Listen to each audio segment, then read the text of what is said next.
Ini adalah video ketiga dari channel ini. Di video yang sebelumnya, gua udah menjelaskan tentang 4 hal yang perlu lu tahu tentang farmasi. Yang di dalamnya gua membahas tentang apa itu farmasi, di kuliah farmasi belajar apa aja, setelah lulus bakal jadi apa, dan nanti kerjanya di mana. Buat lu yang belum nonton, link videonya udah gua taruh di deskripsi. Di video ketiga ini, gua akan menjelaskan sedikit tentang resep. Berhubung channel ini adalah channel kefarmasian, tentu yang gua bakal jelasin adalah resep dokter. Kita mulai dari hal-hal yang paling sederhana dulu, yaitu apa itu resep. Banyak sumber informasi di luar sana, tapi kali ini gua ambil sumber yang dari Wikipedia. Resep adalah permintaan tertulis atau elektronik dari seorang dokter, dokter gigi, atau dokter hewan kepada apoteker untuk membuat dan menyerahkan obat kepada pasien. Masih belum paham? Gua coba jelasin pelan-pelan. Misalkan gini, di suatu waktu, lu ngerasa nggak enak badan dan keluarga lu menyarankan buat lu ke dokter aja. Lu kemudian pergi ke dokter, ditanya keluhan-keluhan yang lu rasakan dan mulai diperiksa. Terus setelah diperiksa, lu dikasih selembar kertas yang kadang-kadang tulisannya nggak bisa lu baca sama sekali. Nah, kertas yang dikasih sama dokter itu namanya resep dokter. Dokter pun sebenarnya udah ngejelasin tentang penyakit apa yang lu derita, terus pengobatannya dikasih apa, cara minumnya gimana. Tapi, berhubung lu cukup awam soal obat-obatan, akhirnya lu cuma jawab iya-iya aja ke dokternya. Dokter itu kemudian bilang, kalau resep itu bisa ditebus di apotek. Lu akhirnya menuju apotek dekat rumah buat tembus resep itu. Lu ketemu sama apotekernya dan lu bilang gini, Bu apoteker, ini resep dari dokter Bambang untuk saya sendiri. Kemudian, apa apotekernya langsung percaya gitu aja kalau resep itu resmi? Ya tentu enggak dong. Ada peraturan perundang-undangan yang mengatur mengenai penulisan resep. Dan cara untuk menentukan resep tersebut resmi atau enggak, yaitu dengan ngelihat kelengkapan resepnya. Gini-gini, misalkan ini adalah resep yang lu dapat dari dokter.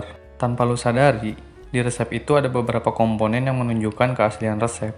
Yang pertama, ada yang namanya inskriptio. Inskriptio merupakan bagian atas resep. Bagian ini biasanya dipisahkan dengan garis, yang isinya adalah nama dokter, alamat, nomor telepon, dan nomor izin praktik atau identitas legal lain yang berkaitan. Di resep yang lo punya, ternyata itu udah ada. Kemudian, setelah itu ada yang namanya invocatio. Ini adalah tanda R atau recipe yang ada di kiri resep. Ini adalah bahasa Latin yang artinya adalah ambillah. Tanda R ini juga sebagai kata pembuka dari dokter buat apoteker. Dan di resep yang lo punya, itu juga udah ada. Yang ketiga ada yang namanya prescriptio. Bagian ini isinya nama obat, bentuk sediaan obat, dosis obat, dan jumlah obat yang diminta. Selain itu juga, untuk obat-obat tertentu, biasanya disertai dengan alat kesehatannya, di mana pada resep yang lo punya, kelengkapan ini juga udah ada. Selanjutnya ada signatura. Singkatnya, signatura ini menunjukkan cara pakai obat, dan jika lo amati, disimbolkan dengan huruf S. Dan pada resep yang lu punya, itu juga udah ada. Kemudian selanjutnya adalah subscriptio. Subscriptio ini adalah tanda tangan atau paraf dokter yang nulis resepnya. Buat tanda kalau resep yang lu punya adalah sah dan legal. Lalu yang terakhir adalah pro. Pro ini menunjukkan untuk siapa resep ini dibuat. Pada umumnya, terdiri dari nama, alamat, umur, dan jenis kelamin, serta berat badan pasien dalam resep itu. Dan di resep yang lu punya, itu udah ada. Jadi, dari semua komponen-komponen resep yang udah gua jelasin tadi, ternyata semuanya ada. Berarti bisa dikatakan bahwa resep yang lu punya sudah sah dan legal. Kemudian biasanya lu ditanya-tanya dulu sama apotekernya. Di farmasi, kami menamainya konseling awal. Setelah itu, apoteker akan menyuruh asisten apoteker untuk menyiapkan dan meracik obat-obatannya. Tentunya masih di bawah pengawasan apotekernya ya, untuk meminimalisir kesalahan. Ketika obatnya sudah siap, apoteker tersebut kemudian menjelaskan lebih rinci lagi mengenai obat yang bakal lu minum. Jumlah minumnya berapa, makanan minuman yang perlu dihindari, dan lain-lain, dan lain-lain. Resep yang lu kasihin itu kemudian disimpan di apotek untuk diarsip dan pelaporan. Sesederhana itu jika lu ingin paham mengenai resep. Hal yang membuat rumit dari resep adalah tentang isi dalam resep itu sendiri, yang tentunya sedikit demi sedikit bakal gua jelasin di video-video selanjutnya.